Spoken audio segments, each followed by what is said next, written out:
की गई विकसित भारत संकल्प यात्रा के तहत आज के इस कार्यक्रम में उपस्थित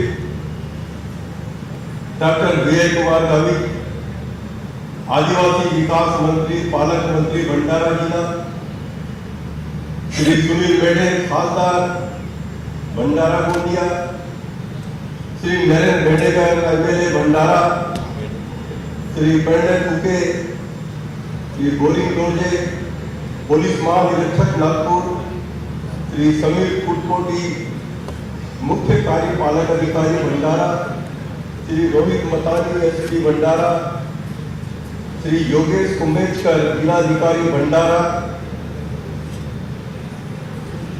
आज के इस कार्यक्रम में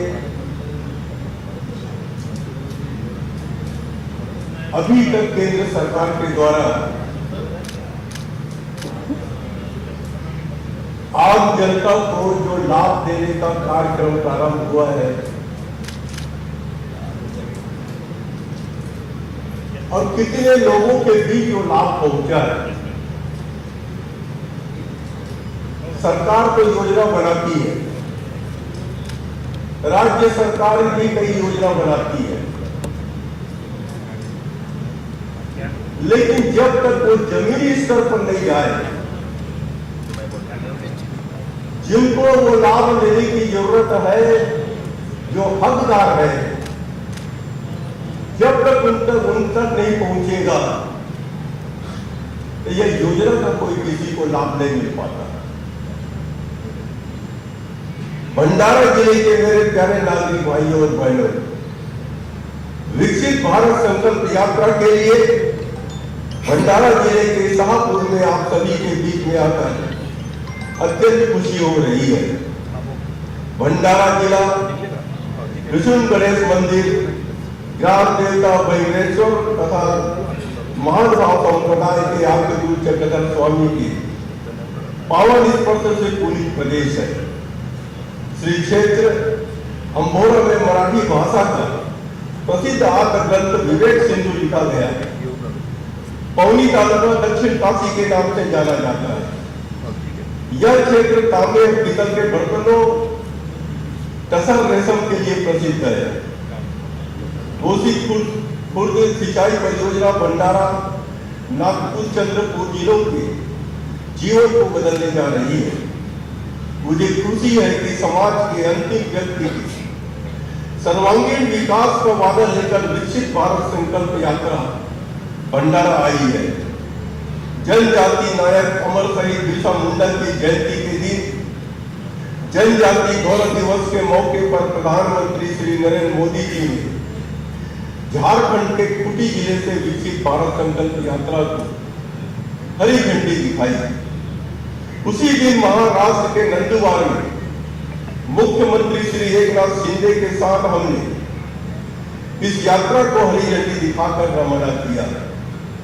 मुझे खुशी है कि प्रधानमंत्री श्री नरेंद्र मोदी जी के नेतृत्व में स्वतंत्रता के बाद पहली बार स्वतंत्रता संग्राम में जनजाति समुदायों के योगदान को मनाने और प्रेरित करने के लिए 15 नवंबर को जनजाति गौरव दिवस मनाने का निर्णय किया गया है। इस वर्ष भारत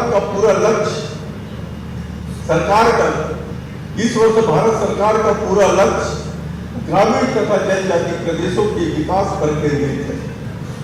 हमारे आदिवासी भाई बहन तथा अन्य पिछड़े वर्ग हमारे स्वतंत्रता आंदोलन में सबसे आगे थे। दुर्भाग्य से उनके योगदान को इतिहास के पिछले पन्नों पर छिपा दिया गया और अंततः भुला दिया गया। वर्ष 2047 तक विकसित भारत के लक्ष्य प्राप्त करने के लिए यह अत्यधिक जरूरी है कि हम अपने जनजाति भाइयों और बहनों के साथ सभी पिछड़े वर्ग के लोगों के जीवन स्तर में परिवर्तन लाए। विकसित भारत संकल्प यात्रा का उद्देश्य यह सुनिश्चित करना है कि सरकार की सभी प्रमुख योजनाओं का लाभ लक्षित लाभार्थियों तक समयबद्ध तरीके से पहुंचे। विकसित भारत अभियान तथा अब तक की सबसे बड़ी संपर्क पहलों में से एक। अभियान का लक्ष्य अंततः 25 जनवरी 2024 तक देश के हर जिले से गुजरे हुए 2,55,000 से अधिक ग्राम पंचायतों और 3,600 से अधिक शहरी स्थानीय निकायों को कवर करना है। भंडारा जिले के छोटे से छोटे गांव तक यह यात्रा जाएगी।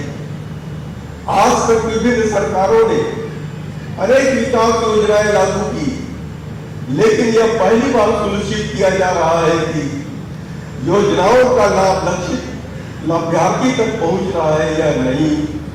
आज मैं आपको आश्वस्त करना चाहता हूं, भारत सरकार और प्रदेश सरकार दोनों ग्रामीण तथा शहरी क्षेत्र के सभी भाइयों और बहनों को शिक्षित करने, कौशल प्रदान करने और सशक्त बनाने के लिए मिलकर काम कर रहे हैं। इस यात्रा में मुख्य ध्यान देने में जागरूकता पैदा करने और उन्हें स्वच्छता सुविधाएं, आवश्यक वित्तीय सेवाएं, बिजली कनेक्शन, एलपीजी सिलेंडर को सुलभ कराने, गरीब के लिए आवास, खाद्य सुरक्षा, उपयुक्त पोषण आहार, विश्वसनीय स्वास्थ्य सेवाएं, स्वच्छ पेयजल इत्यादि जैसी कल्याणकारी योजनाओं का लाभ प्रदान करने पर है। जो लोग इन सुविधाओं से वंचित हैं, उन तक पहुंचना यह इसका लक्ष्य है। इस यात्रा के माध्यम से सरकार द्वारा द्वार आ गई है। यात्रा के माध्यम से आयुष्मान भारत, प्रधानमंत्री गरीब कल्याण या अन्न योजना, दीनदयाल अंत्योदय योजना, राष्ट्रीय ग्रामीण आजीविका मिशन, प्रधानमंत्री आवास योजना, प्रधानमंत्री उज्ज्वला योजना, प्रधानमंत्री विश्वकर्मा, प्रधानमंत्री किसान सम्मान, किसान क्रेडिट कार्ड, प्रधानमंत्री पोषण अभियान, हर घर जल, जीवन मिशन, जन धन योजना, अटल पेंशन योजना, नैनो उर्वरक आदि योजनाओं के बारे में सबसे आखिरी तबके के व्यक्ति तक पहुंचकर जानकारी पहुंचाना है। लेकिन यात्रा तभी सफल होगी जब इसमें जन भागीदारी बढ़ेगी। यात्रा तभी सफल होगी जब लक्षित लाभार्थी योजनाओं का लाभ उठाएंगे। मैं आप सभी को बताना चाहूंगा कि सरकार की ओर से जनजाति प्रदेशों में सिकल सेल एनीमिया उन्मूलन मिशन, एकलव्य मॉडल, आवासीय विद्यालयों में नामांकन, छात्रवृत्ति योजनाएं, वन अधिकार स्वामित्व, व्यक्तिगत एवं सामुदायिक भूमि, वन धन विकास केंद्र, स्वयं सहायता समूह को संगठित करने जैसी जनजाति क्षेत्रों की विशिष्ट चिंताओं पर फिर ध्यान दिया जा रहा है। भंडारा जिला महानगर नागपुर का मानव उपनगर बन गया है, लेकिन भंडारा के कुछ इलाकों की अपनी अलग समस्या बनी हुई है। मैं जिला प्रशासन से अगले 5 वर्षों के भीतर पूरे जिले के समूचे विकास के लिए लक्षित हस्तक्षेप करने का आह्वान करूंगा। प्रधानमंत्री टीबी मुक्त भारत अभियान लोगों से व्यापक समर्थन मिला है। कई हजार नागरिक निक्षय मित्र बनने के लिए आगे आए हैं और टीबी मरीजों के पोषण आहार को स्पॉन्सर किया है। मुझे विश्वास है कि थोड़े और प्रयासों से कुपोषण से पीड़ित परिवार की मदद की जा सकती है।